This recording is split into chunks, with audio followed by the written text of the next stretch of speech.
Assalamualaikum warahmatullahi wabarakatuh.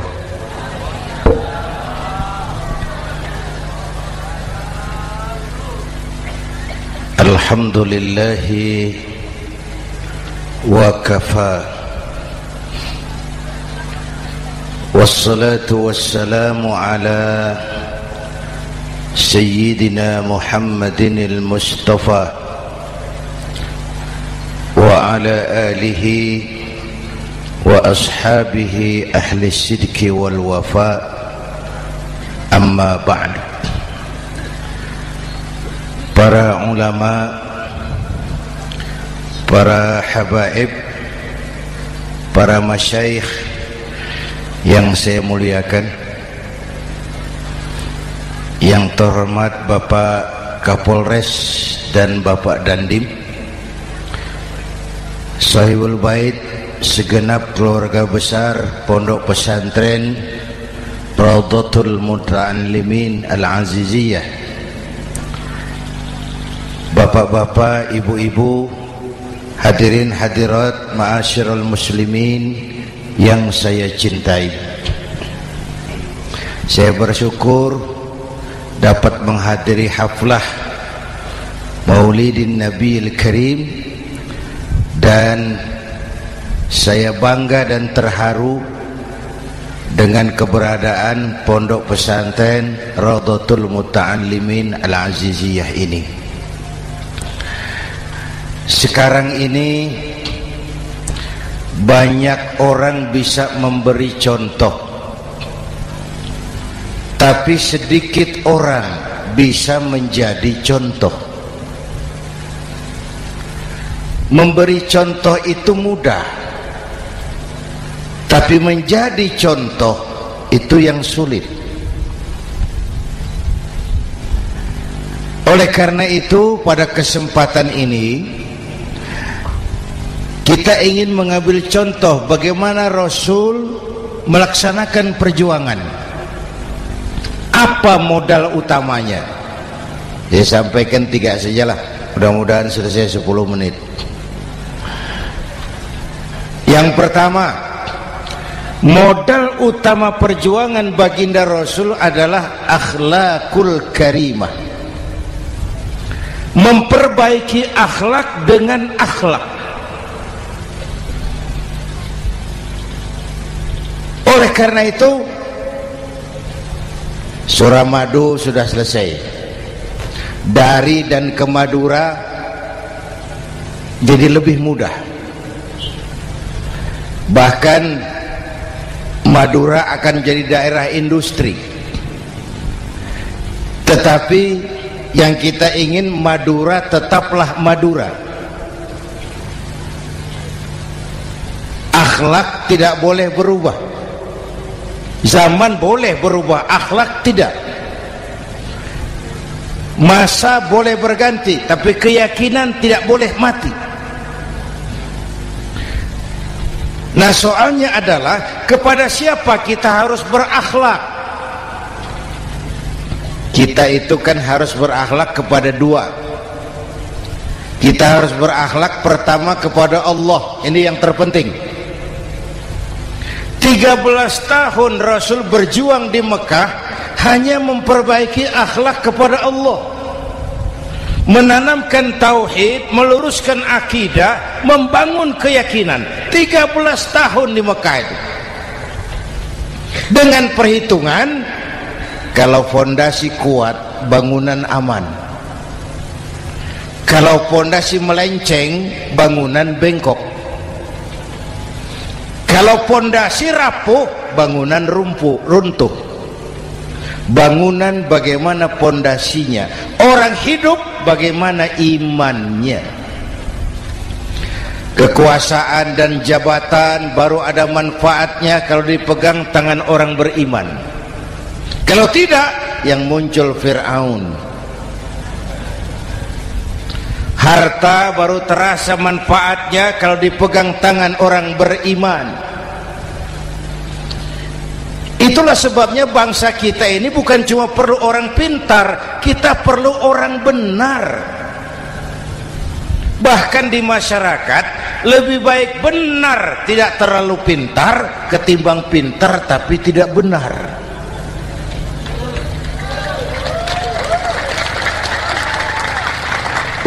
Kalau sudah pintar tidak benar, rusak rakyat itu Pak. Disuruh ngurus beras malah nimbun beras. Ya, disuruh ngurus laut jadi bajak laut. Disuruh ngurus hukum, bikin hukum seperti pisau, tajam ke bawah, tumpul ke atas. Kalau yang kecil salah, hukum cepat-cepat ditegakkan. Yang besar salah, diam pura-pura tidak mengerti. Itu yang melukai rasa keadilan.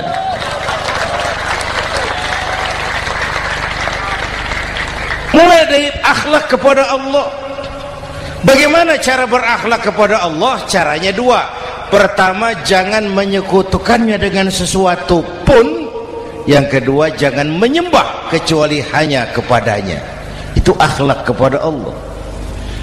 Konsisten, disiplin. Saya bersaksi tiada Tuhan selain Allah, maka saya tidak akan menyembah kecuali hanya kepada Allah. Saya tidak akan takut kecuali hanya kepada Allah. Saya tidak akan minta tolong kecuali hanya kepada Allah. Saya tidak akan melarikan persoalan kecuali hanya kepada Allah. Saya bersaksi Nabi Muhammad utusan Allah, Nabi terakhir. Tidak ada Nabi sesudah Nabi Muhammad. Harga mati, titik. Disiplin. Ada yang mengaku jadi Nabi, wajib tidak percaya. Disiplin. Sekarang ini kan bangsa kita disiplinnya lemah. Korupsi agak sulit diberantas karena pejabat kita takut atasan tapi nggak takut Tuhan.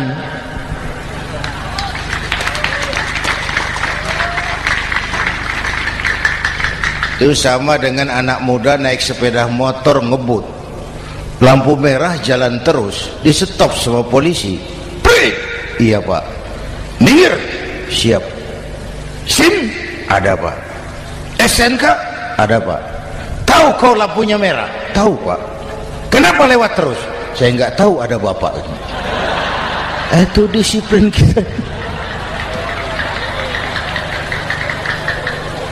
Tenang benar jawabnya, kayak orang nggak salah itu.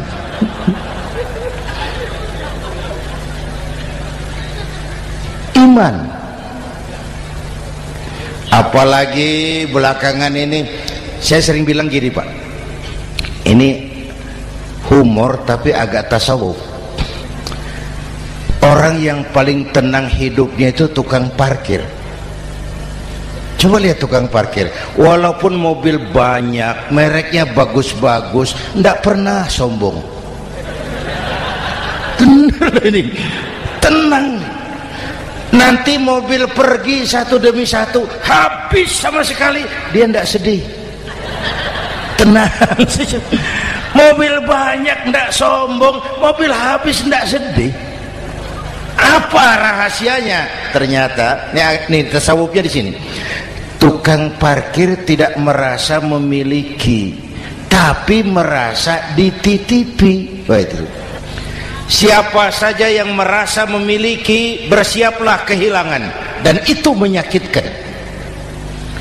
Tapi kalau merasa dititipi, jabatan, harta, anak, istri, semua titipan, hiduplah seperti tukang parkir.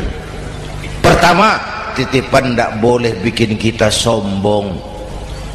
Dititipi kok sombong, tidak pantas ya. Pak Zainuddin titip mobil ya, silakan. Yang punya mobil pergi, saya petatang peteteng. Tidak pantas dititipi kok sombong. Ada orang dititipi jabatan oleh Allah sombong. Dititipi sombong. Ada enggak pejabat sombong? Ada, namanya Fir'aun. Itu pejabat-pejabat sombong anak buah Fir'aun semua. Dititipi harta oleh Allah, jadi orang kaya sombong, sama tetangga tidak mau kenal orang lain, kecil semua, jalan tidak injak tanah. kuntilanak. Yang kedua penting, titipan harus dijaga baik-baik. Kalau tidak, yang nitip marah. Yang nitip marah. Pak, titip sepeda motor, silakan. Waktu diambil sepeda motor, kaca spion pecah, knalpot hilang, bemper hancur. Marah enggak yang nitip? Marah. Saya kan titip, kenapa enggak dijaga baik-baik? Dititipi harta oleh Allah jadi orang kaya supaya bangun pesantren, bela yatim, santuni yang lemah. Pelitnya 17 setan. Yang nitip marah. Dititipi jabatan oleh Allah isinya korupsi saja, yang nitip marah. Nah, saya mau kasih lihat sekarang. Allah titip Indonesia. Allah titip Indonesia. Hai rakyat, ini Indonesia, aku titip, kata Allah. Sebentar, ada meja mau naik. Silakan, Mas. Iklan. Ya, terima kasih. Jangan disangka kalau disediakan air teh pidatonya jadi lama. Dekorasi ini kok. Sampai mana tadi? Hai rakyat, ini Indonesia, aku titip, kata Allah. Ini negara besar dan kaya. Titipan ini ditebus dengan keringat, air mata, darah, dan nyawa. Ini bedanya. Malaysia memang merdeka, tapi diberi Inggris. Singapura merdeka, diberi Inggris. Indonesia merdeka, keringat, air mata, darah, dan nyawa. Ini negara aku titip, kata Allah. Ini negara besar dan kaya. Buminya subur. Di atas perut buminya segala tanaman hidup. Di bawah perut buminya ada gas, minyak, batu bara. Lautnya kaya, hutannya kaya. Kekayaan negeri ini harus digunakan bagi sebesar-besar kemakmuran rakyat. Itu amanat konstitusi. Disalahgunakan, dikorupsi, yang nitip marah.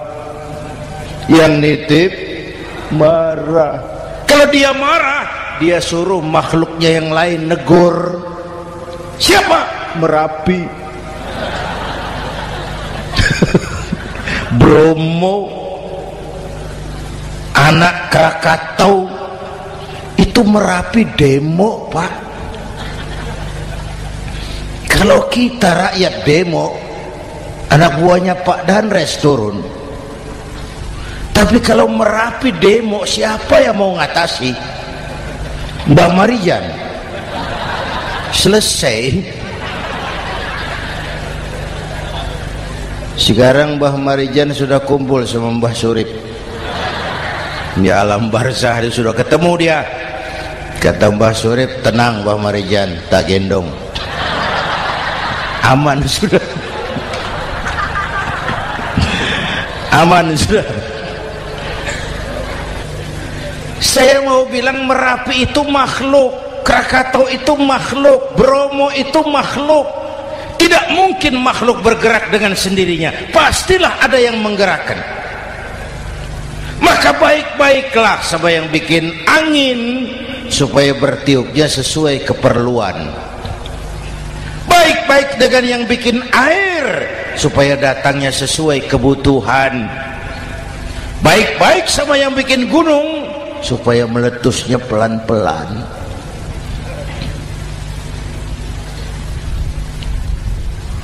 Bapak Ibu hadirin yang saya hormati, menjaga titipan. Jangan menyembah kecuali hanya kepadanya. Jangan menyekutukannya dengan sesuatu pun. Ayo, saya ngobrol kita.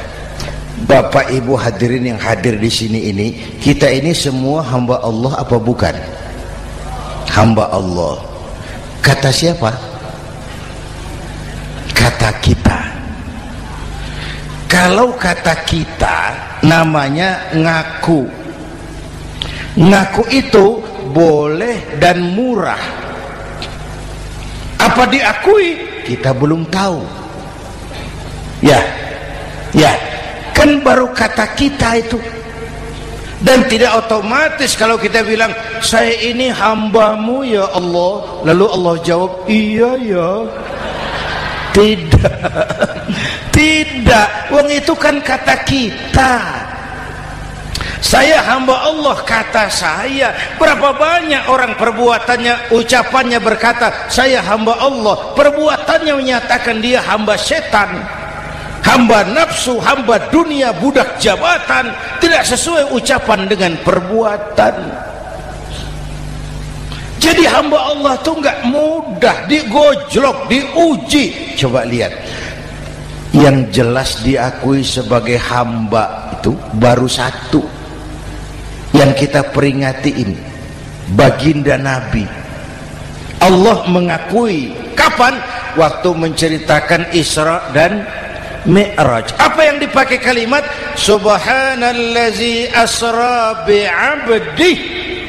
Maha suci Allah yang telah menjalankan hambanya. Hambanya. Muhammad itu hambaku, aku jalankan dia. Allah mengakui. Kapan kalimat ini turun? Setelah Nabi digojlok, ditempa, digembleng, diuji, difitnah, dicaci maki, dilontari kotoran unta, sahabat-sahabatnya dibantai. Lolos, Muhammad betul-betul hambaku. Ayo Isra Muhammad. Subhanallazi asra bi'abdi, hambaku. Jadi kalau mau jadi hamba Allah ya diuji, digojlok, digembleng. Nah, mari kita lihat kehambaan baginda Nabi. Orang yang paling bersih hatinya Rasulullah. Orang yang paling baik akhlaknya Rasulullah. Orang yang dosanya sudah mendapat jaminan ampun Rasulullah. Tapi Rasulullah kalau sholat malam bengkak kakinya karena rajin sujud. Hati bersih, akhlak terbaik, dosa sudah diampuni. Tapi kalau sholat malam kakinya bengkak karena rajin sujud.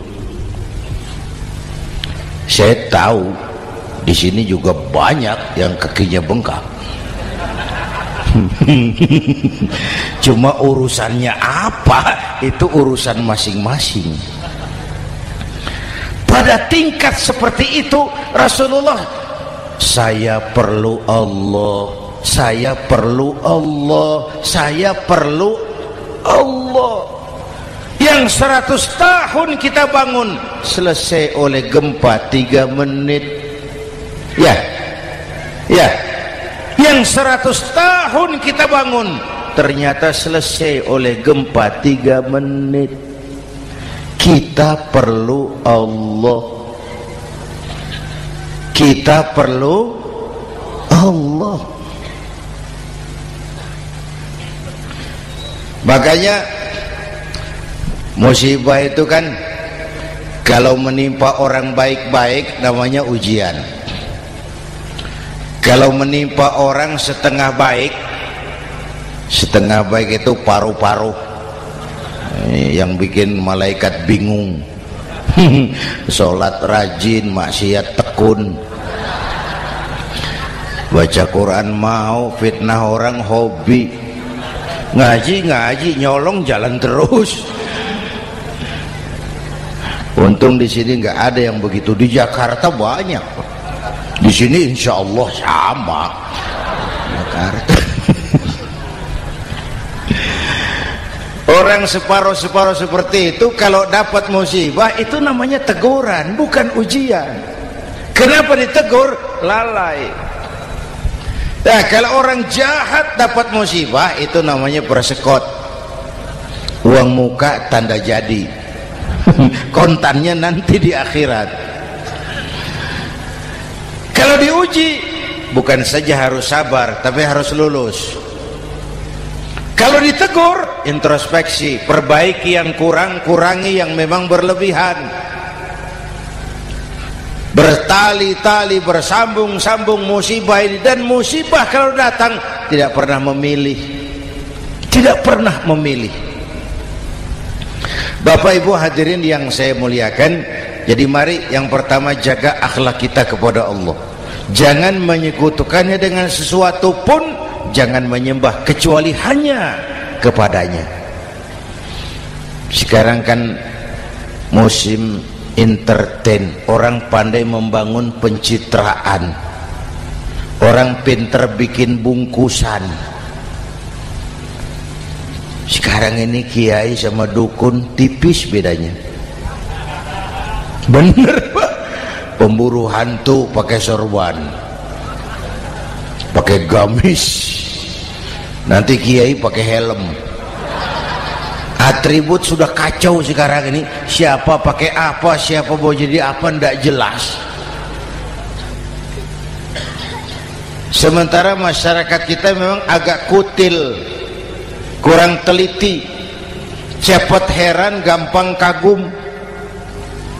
Pernah terjadi suatu saat tabrakan di jalan, keras sekali, korban jatuh berlumur darah, dikerubungi orang banyak. Datang wartawan mau ambil gambar dari dekat, sulit, banyak sekali orang ngerubung. Dia cari akal, tolong saya dikasih jalan ke dekat korban. Orang menoleh semua, saudara siapa? Saya bapaknya korban, katanya. Dia mengaku bapaknya korban. Ya orang minggir semua, minggir, ada bapaknya korban. Orang minggir semua, dia maju ke depan korban. Sampai di depan korban pucat mukanya itu wartawan.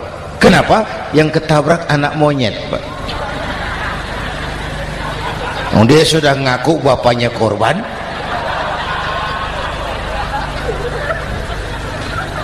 Ini cerita pendek tapi pesannya dalam. Kalau belum kenal benar jangan cepat-cepat ngakui.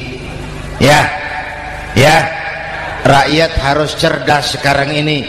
Emas pasti kuning, benar itu? Apa semua yang kuning pasti emas?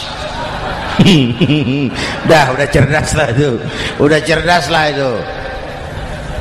Hati-hati, ini jangan pencitraan. Orang pandai bikin bungkusan. Oleh karena itu kita juga harus punya filter supaya tidak hanyut oleh kedangkalan-kedangkalan pencitraan itu. Satu itu akhlak kepada Allah. Yang kedua, kepada siapa kita berakhlak? Kepada sesama manusia. Kepada sesama manusia itu siapa? Pertama, sesama muslim. Malam ini saya hadir di sini, saya tidak merasa tamu. Saya hanya keluarga di tengah keluarganya. Bahwa saya lahir di Jakarta itu sih kebetulan. Saya enggak pesan. Yang kita tidak pesan jangan diributkan. Kita enggak pesan. Warna kulit seperti ini kita enggak pesan. Dari suku apa lahir kita enggak pesan. Potongan seperti ini kita enggak pesan. Islam membebaskan manusia dari ras diskriminasi. Pada waktu yang bersamaan Islam mengangkat harkat, derajat, martabat kaum wanita. Ini kasihan dari tadi nggak diajak ngomong nih. Pada waktu yang bersamaan Islam mengangkat harkat, derajat, martabat kaum wanita. Ibu-ibu mestinya lebih terima kasih sama Rasulullah. Sebelum Rasulullah datang, nasib perempuan menyedihkan, dilecehkan, harganya murah. Sebelum Rasulullah datang, murah.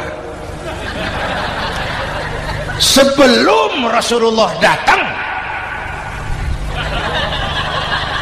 murah.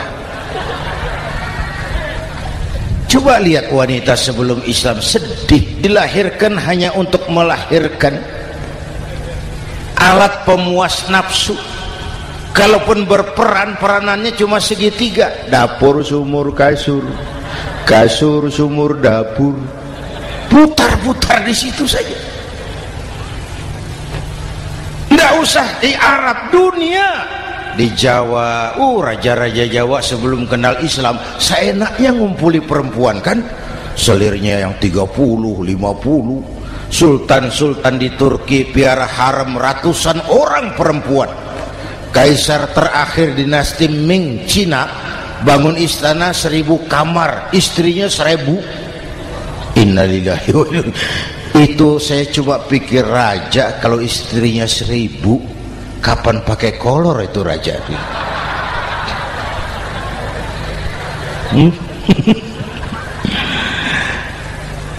Rasulullah datang terenyuh, an-nisa imadul bilad, perempuan jangan diperlakukan begitu, perempuan tiang negara, kalau baik perempuan baik negara, kalau rusak perempuan hancur negara. Waktu ditanya, ya Rasul, siapa yang paling harus saya taati di dunia? Ibumu. Setelah itu siapa lagi? Ibumu. Setelah itu siapa lagi? Ibumu. Setelah itu siapa lagi? Bapakmu. Menghargai perempuan, ibumu, ibumu, ibumu, bapakmu. Ibu 3 kali disebut, bapak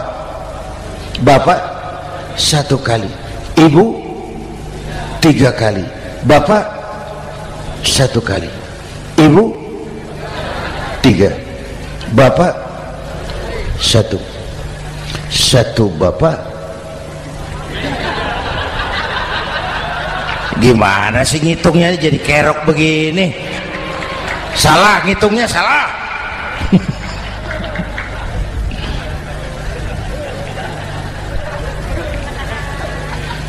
Lalu dicairkan kehidupan kemasyarakatan di masjid. Masya Allah, masjid itu pendidikan demokrasi betul. Pertama, siapapun masuk masjid copot sandal, buka sepatu. Benar itu? Ini masyarakat yang mau kita bangun. Tidak ada warga negara kelas 1, semua sama. Lurah masuk masjid buka sepatu, Camat masuk masjid buka sepatu, mat. Gubernur masuk masjid buka sepatu, Nur. Nikmatnya masyarakat masjid, nikmatnya masyarakat masjid. Coba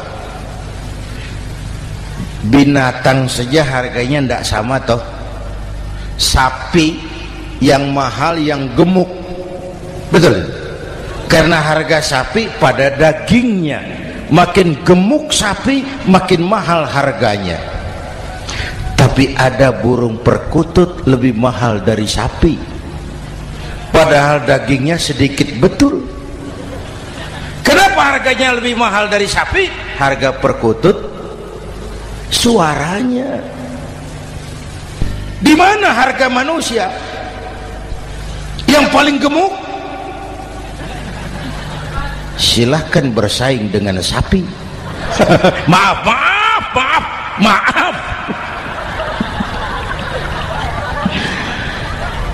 Inna akramakum indallah atqakum. Masyarakat masjid sudah copot sandal, buka sepatu, sudah masuk ke dalam sholat berjamaah.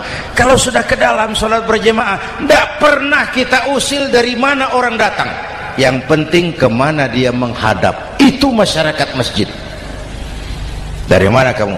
Dari kidul, Pak, madhab ngulon. Kamu dari mana? Dari lor, Pak, madhab ngulon. Kamu dari mana? Dari kulon, madhab ngulon juga. Ini kan konsep Bhinneka Tunggal Ika.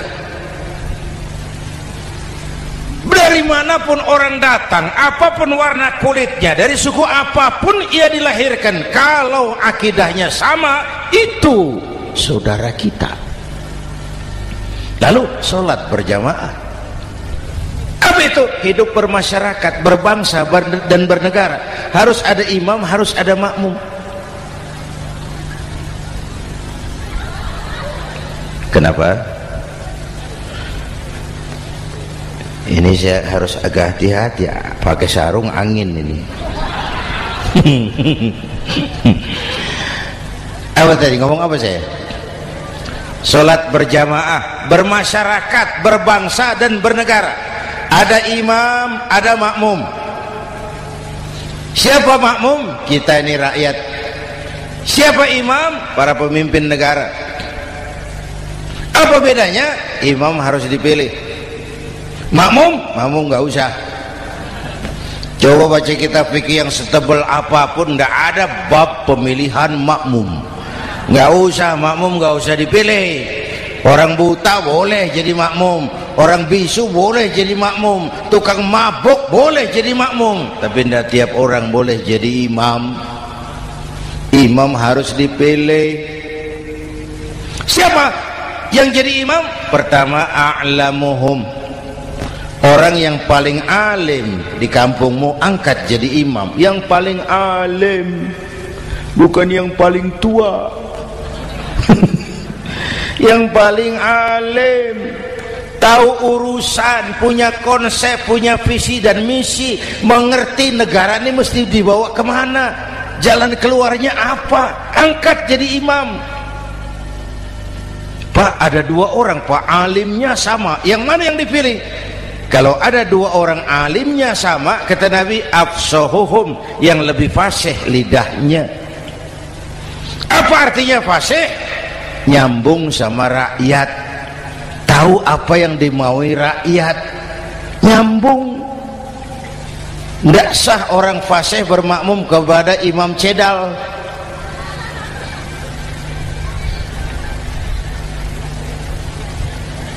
Kenapa Bu? Nyambung. Capek kalau punya imam gak nyambung sama makmum. Makanya kalau sudah jadi imam, pesan Nabi apa? Idza amma ahadukumun nasa falyukhaffif. Kalau kamu jadi imam, ringankan sholat kamu, jangan terlalu panjang. Itu makmum tidak sama kekuatannya. Ada yang tua renta, diri saja sudah gemetar.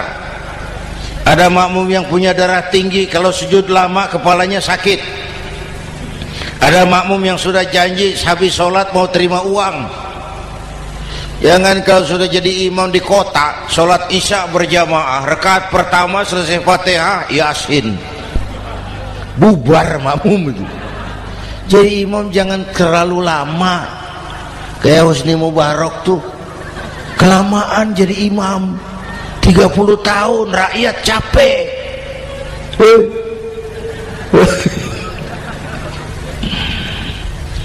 Bapak Ibu hadirin yang saya hormati, nah masyarakat Islam ini loyal, taat, setia. Kapan? Kalau imamnya benar. Imam takbir, makmum takbir, imam ruku', makmum ruku', imam i'tidal, makmum i'tidal, imam sujud, makmum sujud. Tapi masyarakat Islam tidak buta. Imam keliru, makmum wajib menegur. Ya. Bagaimana negurnya? Mestinya ruku', imam sujud. Wah, keliru ini. Subhanallah, kan gitu. Itu aturan main. Tidak boleh imam keliru, makmum emosi, main pegang, mam, hoi salah, hoi, kacau sholat.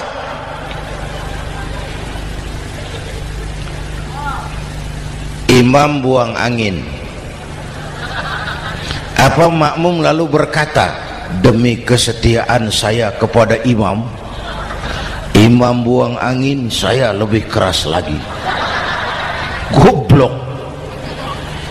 Iyyaka na'budu wa iyyaka nasta'in. Sampai situ imam buang angin, minggir.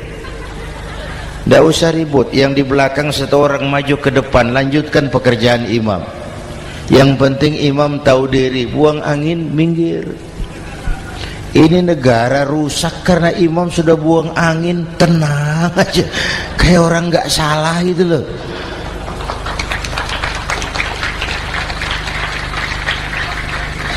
Selesai sholat dikasih tahu, imam tadi buang angin ya sedikit. Apa kalau nggak sedikit lalu nggak rusak sholat itu?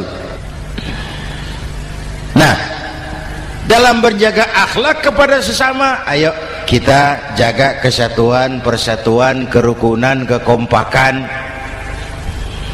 Ini pesantren Raudhatul Muta'allimin Al-Aziziyah, ini aset kita. Keberadaannya, pengembangannya, kelangsungannya bukan sekedar tanggung jawab pengurusnya, tanggung jawab kita sesuai dengan bidang dan kemampuan masing-masing.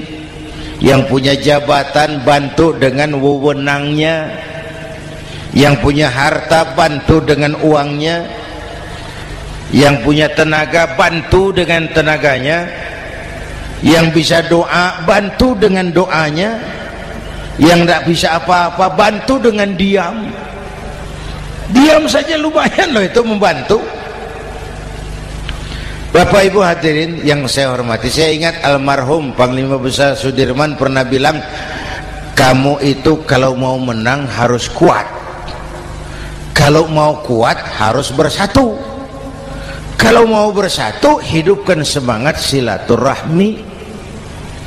Mau menang harus kuat, mau kuat harus bersatu, mau bersatu hidupkan silaturahmi. Bapak Ibu hadirin, rukun antar umat seagama. Beda pendapat boleh, marah jangan. Kalau di Jakarta kan sekarang lagi musim apa itu wahabi yang bid'ah, sedikit bid'ah itu. Saya sih bilang yang suka tahlil bagus, terusin. Yang nggak suka tahlil nggak apa-apa, tapi jangan mencaci maki yang suka tahlil. Orang yang mabuk masih banyak kok yang tahlil dicaci maki. Kita nih seperti orang kurang kerjaan. Waktu guru saya Hadratul Mukarram Ki Haji Dr. Idham Khalid wafat, saya ajak orang baca Fatihah. Selesai, saya lagi duduk di belakang, seorang pengusaha nemui saya, Kiai, kenapa? Saya coba ingin kepastian. Apa? Orang yang sudah mati dibacakan Fatihah itu, apa pahalanya sampai? Saya bilang gini, Mas, kamu kalau nggak percaya mati aja dulu.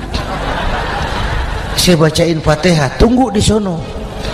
Kalau nggak nyampe balik lagi nggak apa-apa.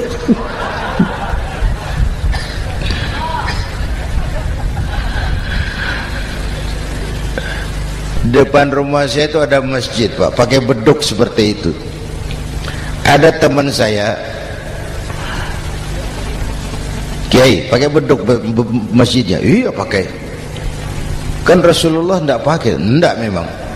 Bid'ah tuh. Loh, siapa bilang? Beduk itu bukan agama, itu budaya, tanda masuk waktu. Bukan manggil orang sholat. Manggil orang sholat pakai azan. Tanda masuk waktu, itu hebatnya Wali Songo, pakai beduk. Kalau nggak mau pakai beduk boleh, teriak-teriak juga boleh. Maghrib, boleh. Tapi Wali Songo kan bijaksana, pakai beduk saja sekali pukul satu desa dengar. Itu bijaksananya dakwah Wali Songo.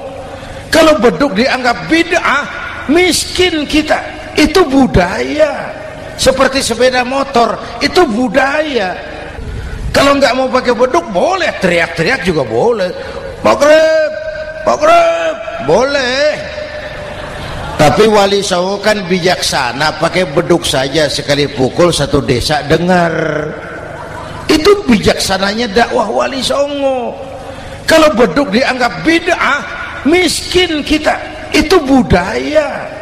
Seperti sepeda motor, itu budaya. Kalau beduk dia nggak bid'ah, sepeda motor bid'ah tuh. Rasulullah nggak pakai, jual, beliin unta.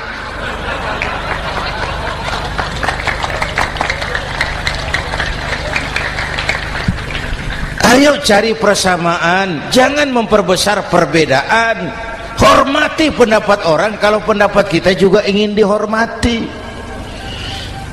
Kasus Ahmadiyah meledak lagi di Cikesik, Banten. Lalu pendekar-pendekar HAM menganggap itu tirani, mengganggu kebebasan beragama. Dia lupa bahwa Ahmadiyah masalahnya bukan kebebasan beragama, tapi penodaan terhadap agama. Kalau kebebasan beragama sih umat Islam welcome. Orang mau Hindu, mau Buddha, mau Kristen bebas memilih agamanya masing-masing. Tapi ini kan Ahmadiyah lain, ngakunya Islam tapi ada nabi lagi sesudah Nabi Muhammad, namanya Mirza Ghulam Ahmad, asal dari India.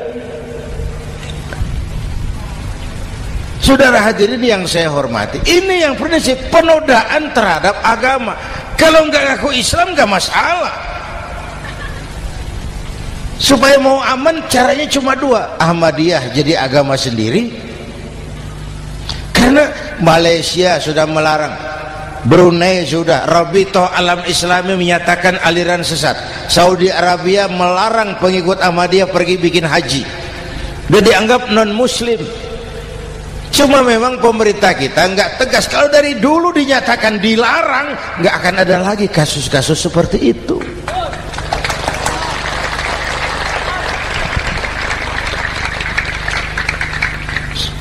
Nah, selain itu kita umat juga harus disiplin. Coba sudah berapa banyak nabi bermunculan di Indonesia. Dan Indonesia ini saya heran, Indonesia ini pasar bagus, Pak. Kalau ada nabi, ada aja pengikutnya, saya heran tuh. Indonesia ini pasar bagus. Ada Ahmad Musaddiq Al-Qiyadah, jadi nabi.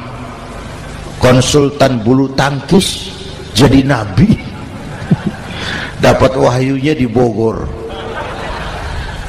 ditangkap polisi 4 tahun.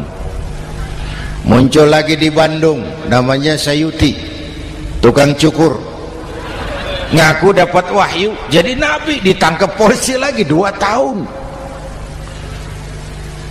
Di Malang Ustadz Roy, ya sebenarnya petinju, dia masuk Islam, mu'alaf, belajar Islam tidak pakai guru, diutak-atik ayat Quran. Sholat kita harus mengerti artinya, maka sholat boleh pakai bahasa masing-masing. Ramai masjid, 2 tahun penjara. Di Jakarta muncul lagi Lia Edan, ngaku Jibril, ditangkap juga oleh polisi. Kita salut sama polisi kita lah, bukan cuma teroris, Jibril ditangkap Pak Kapolres. Saya bilang sama teman-teman polisi, untung dia ngaku Jibril, Pak. Coba kalau dia ngaku Israel, lebih gawat itu.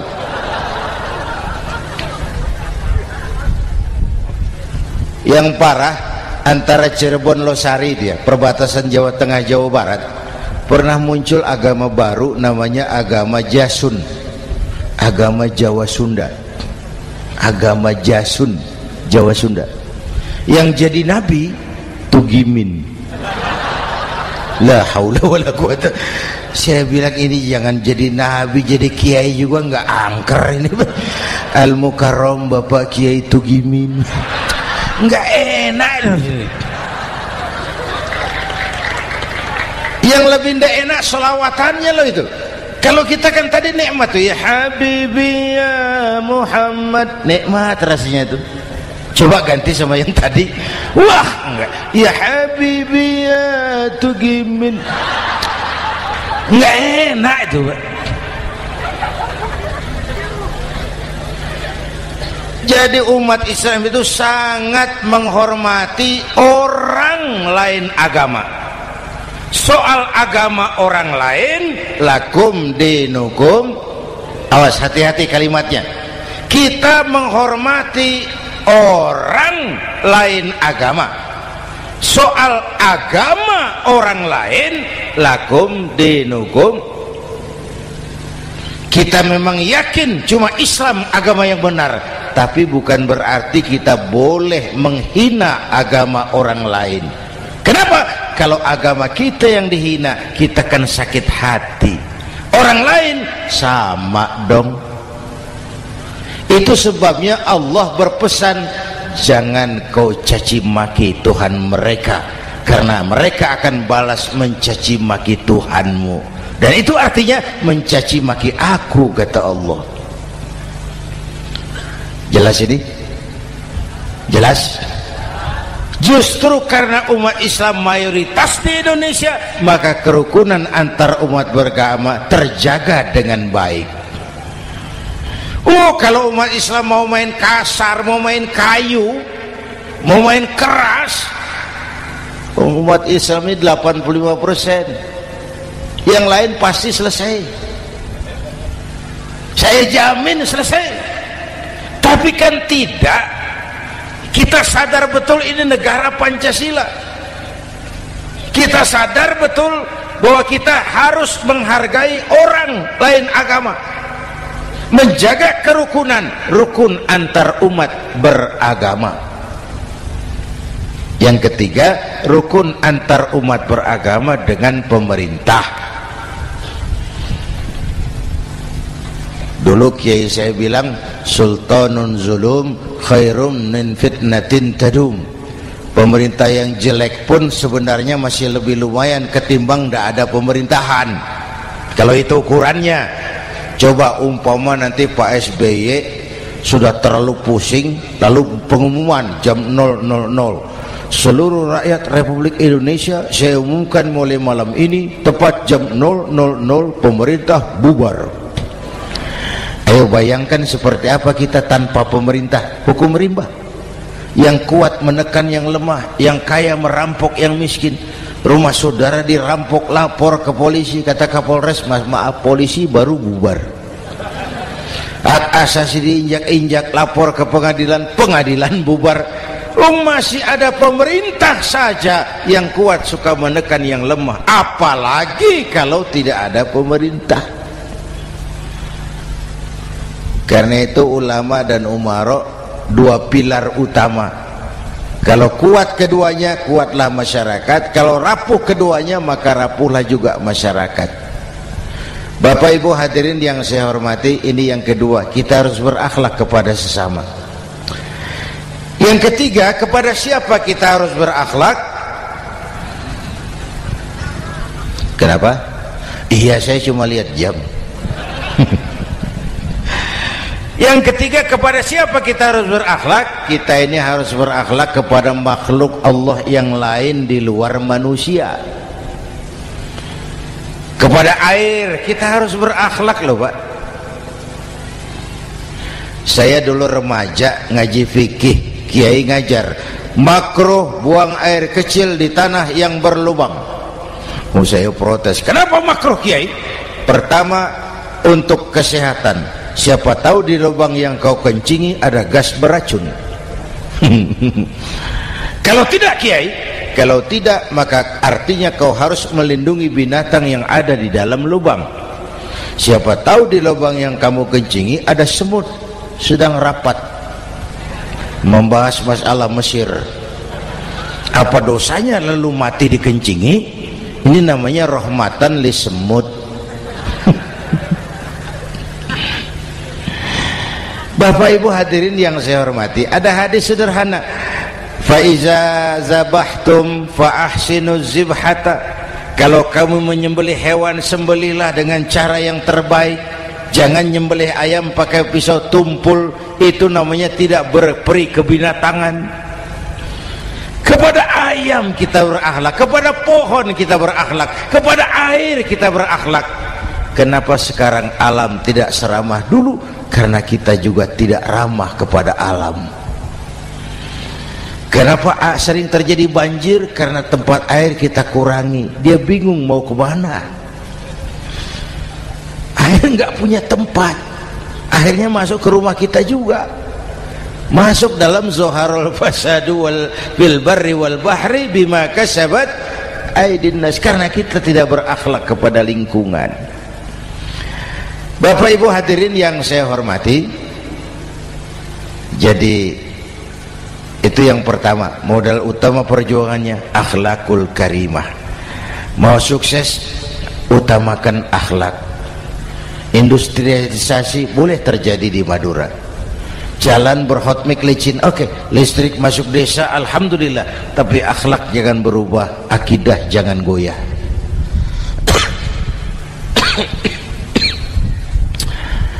Teknologi tidak bahaya, yang bahaya orang yang menggunakannya.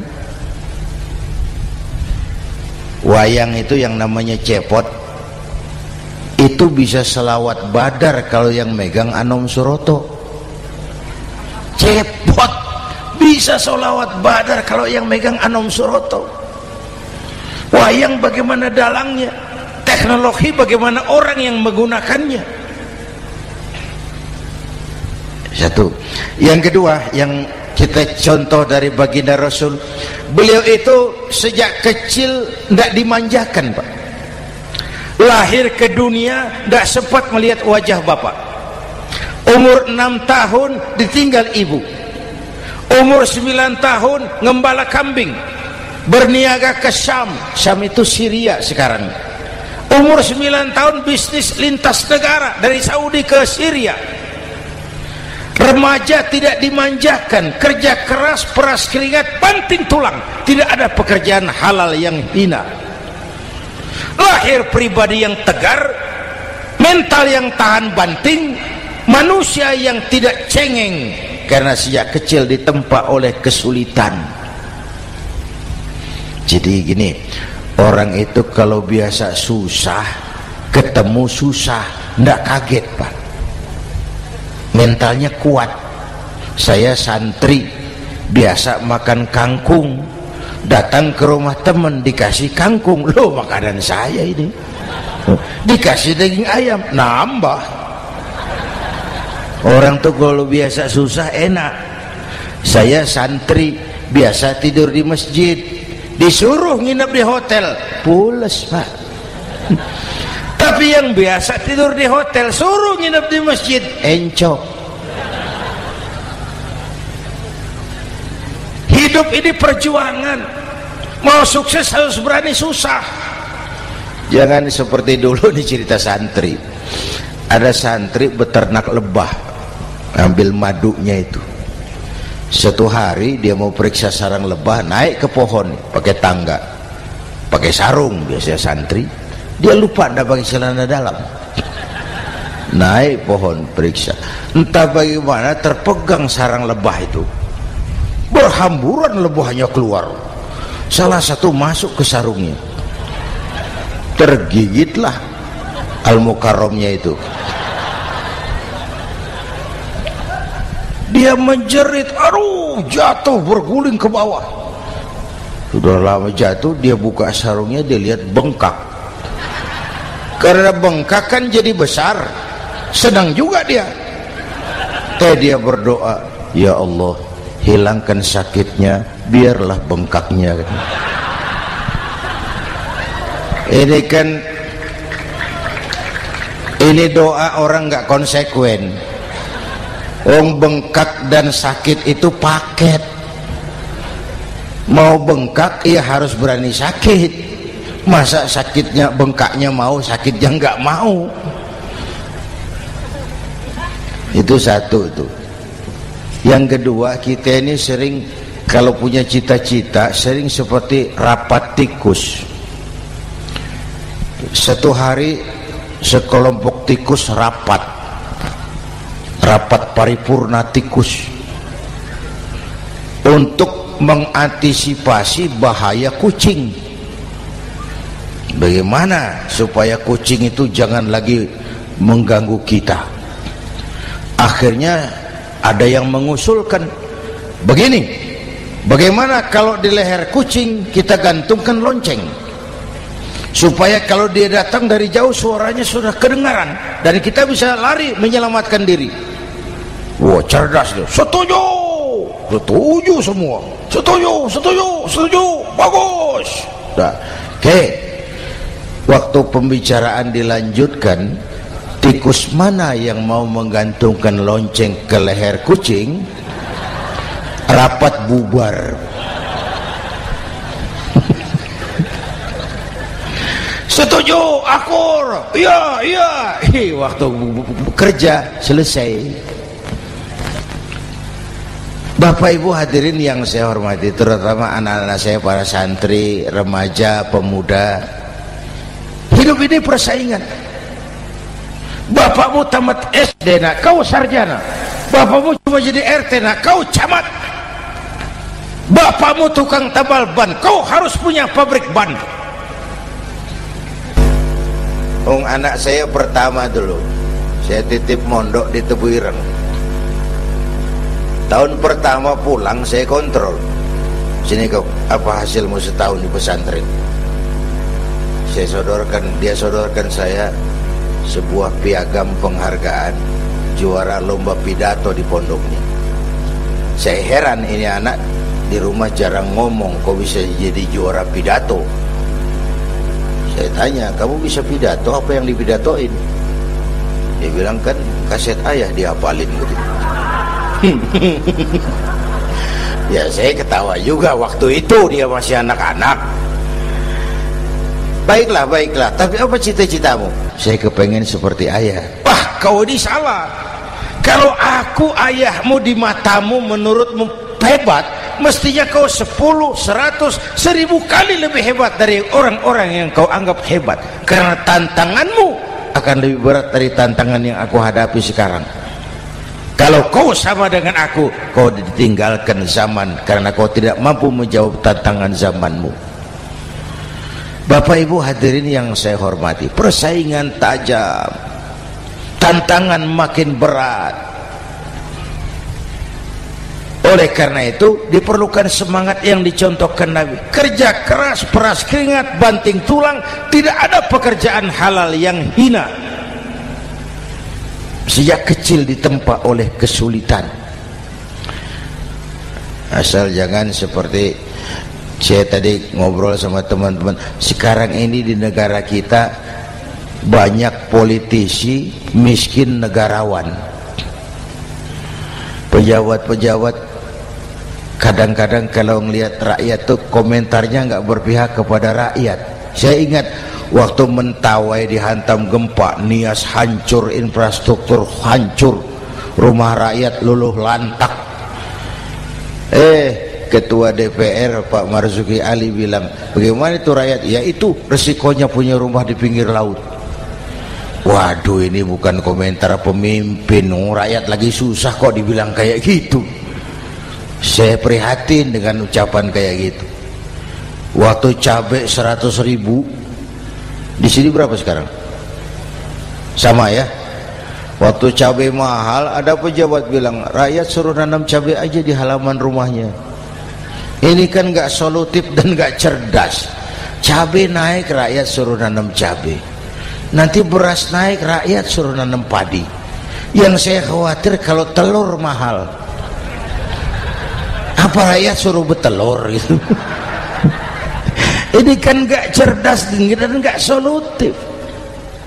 Bapak Ibu hadirin yang saya hormati, apalagi tadi sudah saya bilang di awal, kita ini bangsa yang ditempa oleh kesulitan.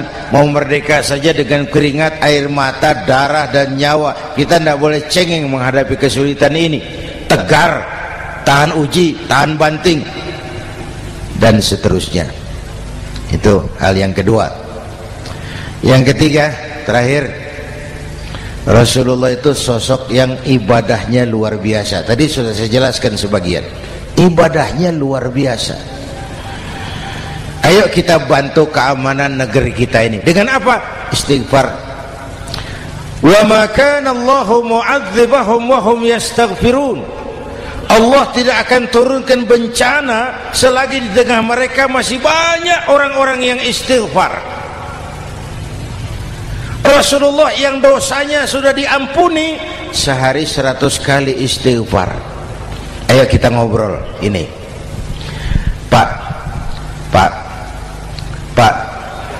saya ini Zainuddin ini, kalau mengharap masuk surga dengan amal yang saya kerjakan sendiri, rasa-rasanya tipis harapan.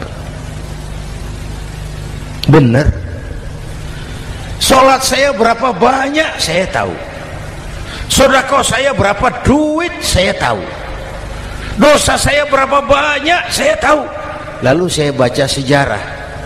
Nabi Adam dosanya 1, makan buah khuldi, dikeluarkan dari surga. Nabi Adam dosanya 1, dikeluarin. Kita dosanya banyak, kepengen masuk. Ini enggak nyambung ini. Nabi Adam Nabi Adam dosanya satu, dikeluarin dari surga. Kita dosanya banyak, kepengen masuk, nggak nyambung. Apa yang bikin saya besar hati? Apa yang bikin saya optimis? Ada dua, Pak. Pertama yang disebut rahmat Allah, yang kedua disebut syafaat Rasulullah. Dua itu, Pak. Oh, kalau kita ini insya Allah nanti sampai ke surga, amin, amin. Kalau kita ini sampai ke surga, Pak, saya jamin itu bukan karena amal kita, itu karena rahmatnya Allah. Ndaklah seberapa banyak sih amalan kita mau menggapai surga. Kalau bukan karena rahmatnya Allah, sulit sampai ke sana. Hei manusia, dosamu besar, tapi lihat rahmatku lebih besar. Hei manusia, salahmu banyak, tapi ampunanku lebih banyak. Kau nangis di hadapanku, aku senyum melihatmu. Kau berjalan menujuku, aku berlari menyambutmu. Istighfarnya sehari 100. Lalu ada hadis qudsi, inni la ahammu bi'adzabi ibadi. Kadang-kadang aku pengen turunkan azab, bencana kepada manusia, tapi ketika aku melihat 3 perkara, murkaku surut, bencana aku tarik kembali. Coba perhatikan hadis kursi ini. Allah mau marah hendak jadi, bencana ditarik, musibah diangkat. Kenapa? Ada yang meredam murka Allah. Allah enggak jadi marah. Siapa? Pertama, suyukhan rukka. Aku lihat orang-orang tua tengah malam sujud sambil berlinang air mata, nangis di hadapan Allah. Itu kita hutang jasa loh, Pak, sama orang-orang yang tengah malam sujud nangis di hadapan Allah. Lihat yang begitu Allah tidak jadi marah.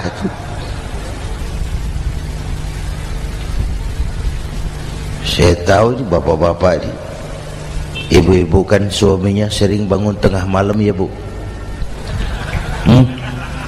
Kencing. Bikin bingung malaikat. Sudah mau ditulis tahajud, kencing doang. Kata malaikat, sialan, hampir salah tulis.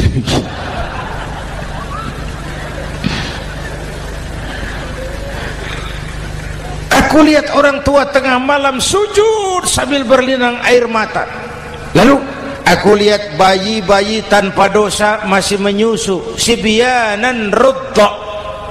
Bayi-bayi tanpa dosa masih menyusu, suci bersih, belum ternoda. Wa bahaiman rudda. Dan aku lihat binatang ternak melata mencari makan, kambing mudah cari rumput. Alam terjaga keasriannya. Bagaimana bencana enggak mau nambah? Kita mengamalkan hadisnya juga terbalik. Yang diminta itu orang tua tengah malam sujud, bayi tanpa dosa nyusu. Sekarang bayi tanpa dosa dibuang ke tempat sampah gara-gara orang tua tengah malam nyusu. Terbalik namanya. Yang diminta itu orang tua tengah malam sujud, bayi tanpa dosa nyusu. Ini bayi tanpa dosa dibuang ke tempat sampah gara-gara orang tua tengah malam.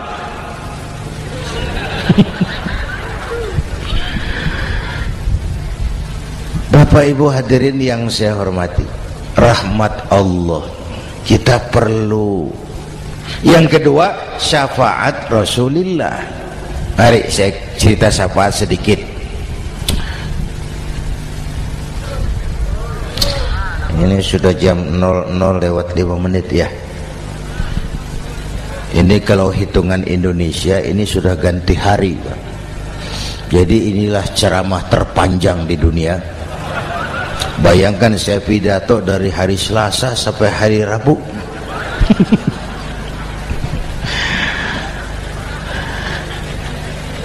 Syafaat. Agak saya singkat ceritanya. Nanti itu Pak, setelah alam ini hancur sehancur-hancurnya, bumi gempa, gunung meletus, air laut tumpah ke darat, halilintar menyambar, planet-planet bertabrakan, semua yang hidup mati bareng tanpa persiapan, termasuk malaikat mati. Yang tinggal cuma Allah sendirian. Yang lain hancur semua, tinggal Allah sendirian. Allah patroli, berseru-seru, limanil mulkul yaum, ahai, siapa penguasa hari ini? Mana Fir'aun yang ngaku Tuhan? Nongol kalau memang Tuhan. Mana Abrahat, mana Namrus, mana itu Benito Mussolini, mana itu Adolf Hitler, mana itu Hosni Mubarak? Penguasa-penguasa yang ngaku berkuasa, nol kalau memang penguasa. Gak ada yang jawab Pak, semua sudah rebah. Allah lalu berkata, la ilaha illa ana. Ternyata tidak ada Tuhan lain selain aku. Allah sombong waktu itu. Kalau Allah sombong itu pantas. Hadis qudsi mengajarkan al-kibriya'u libasi, sombong itu pakaianku, kata Allah. Cuma aku yang pantas pakai. Kamu manusia nggak pantas pakai pakaianku, kebesaran. Pakaian Allah mau dipakai, sombong itu pakaian Allah, cuma Allah yang pantas pakai. Nanti itu yang pertama dihidupkan bukan kita, malaikat dihidupkan lebih dulu. Tiupan pertama, malaikat hidup semua, diatur panitia akhirat. Yang nyambut tamu siapa, yang pimpin marawis siapa, Malik siap, sediakan neraka, aku mau bakar itu bajingan tengik yang waktu di dunia nggak mau sujud, jauh dari ulama, tinggal di masyarakat jadi biang kerok, sama yatim kejam. Sediakan neraka. Baik Ridwan, iya, sediakan surga. Aku mau balas hamba-hambaku yang waktu di dunia rajin sujud, dekat dan cinta kepada ulama, santun kepada yatim, suka menolong orang yang memerlukan pertolongan. Baik Jibril, Mikail, iya, ke surga. Untuk apa ya Rob? Ambil kendaraan bernama Buraq, turun ke alam, cari di mana kubur kekasihku Muhammad, bangunkan dari kuburnya, bawa ke surga. Turun Jibril dan Mikail, cari kubur Nabi.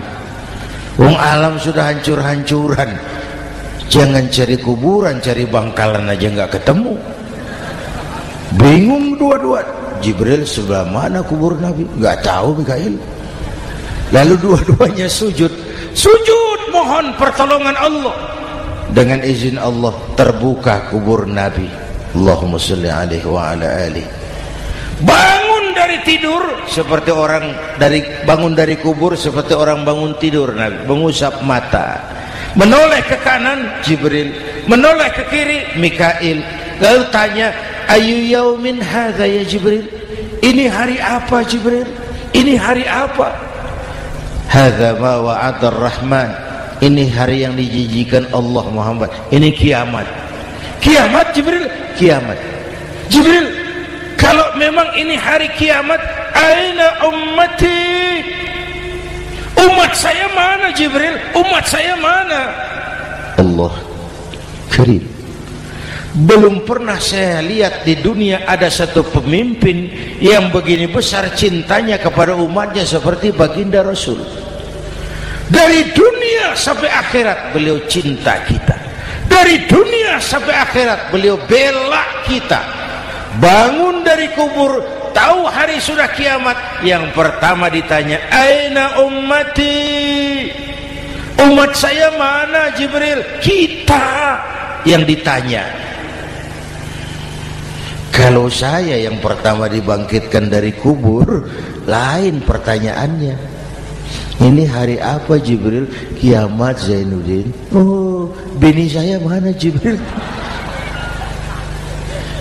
Nabi enggak tanya Khadijah wala Fatimah wala Aisyah, aina ummati? Umat saya mana Jibril? Umatmu? Iya. Kau manusia pertama yang dibangunkan dari kubur. Yang lain masih dikubur. Oh. Lalu kita ke surga Muhammad. Perintah Allah, perintah Allah. Sampai di surga seperti orang tidak betah Nabi itu. Resah, gelisah, mondar-mandir, mukanya murung.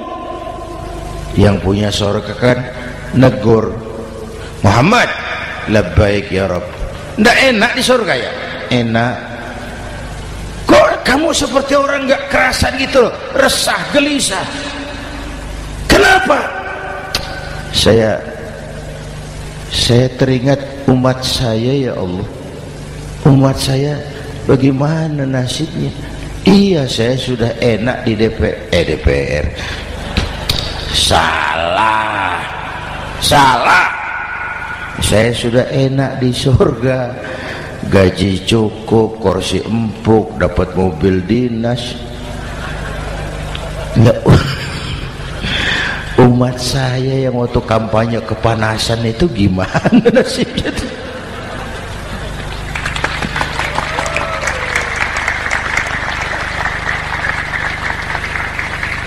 Makanya dulu di Senayan, di depan kantor DPR tuh banyak tukang kaca jualan di situ. Saya bilang ini tukang kaca pintar dagangnya di situ. Pas, maksudnya supaya yang mau berkantor di situ ngaca dulu. Ya, wakil lurah pasti tidak lebih tinggi dari lurahnya.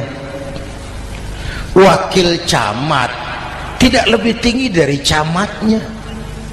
Oh, ini kenapa wakil rakyat kok selalu lebih tinggi dari rakyatnya?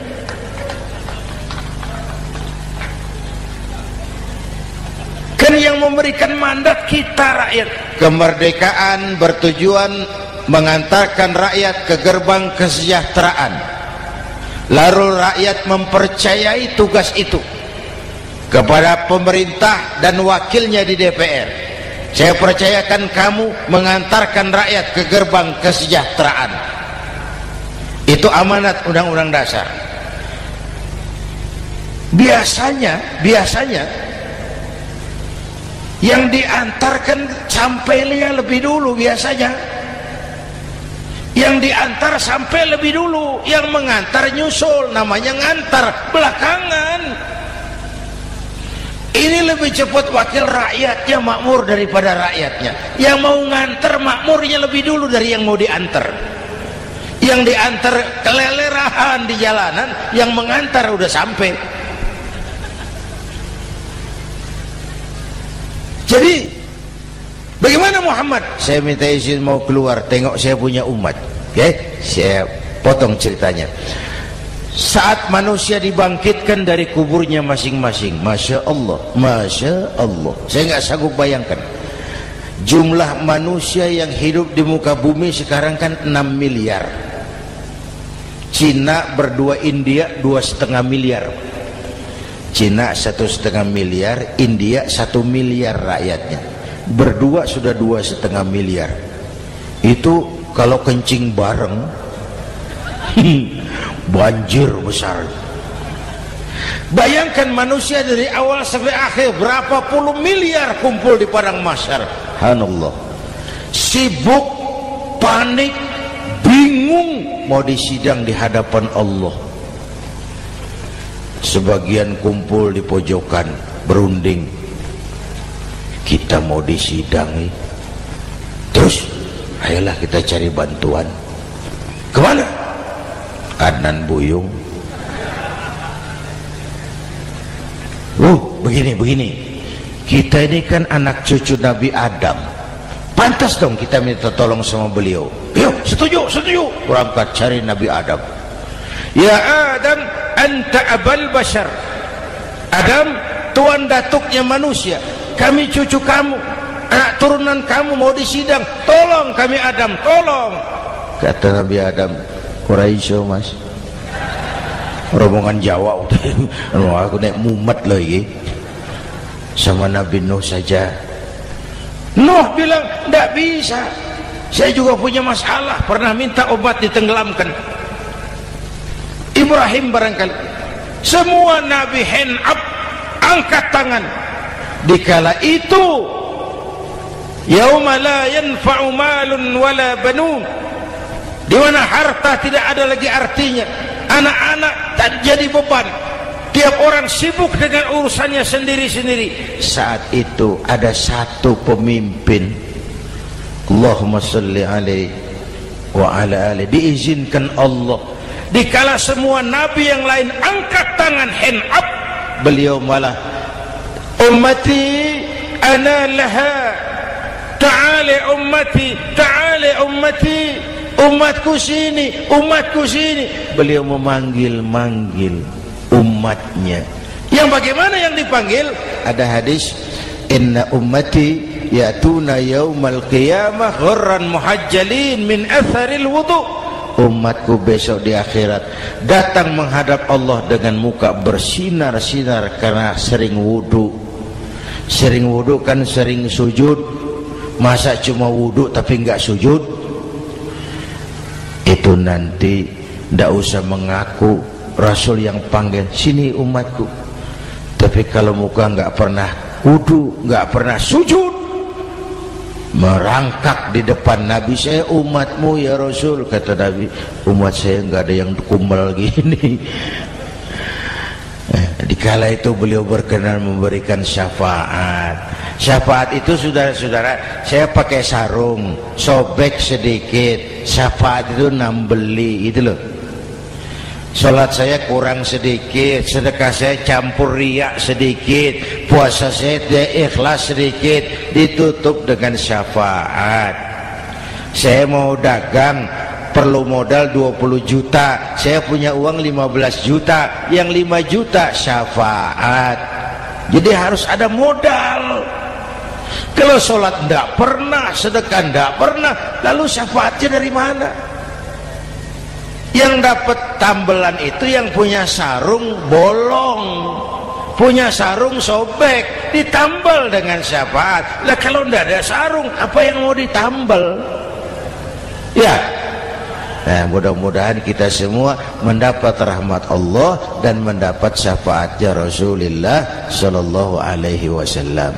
Bapak Ibu hadirin, sudah 7:30 lewat 4 jam.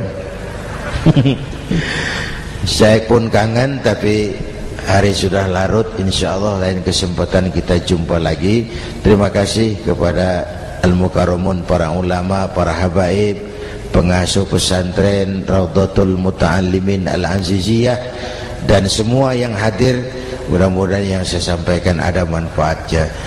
Usikum wa iyaya bitaqwallah. Aqulu qawli hadza fa astaghfirullahal azim li wa lakum. Wassalamu alaikum warahmatullahi wabarakatuh.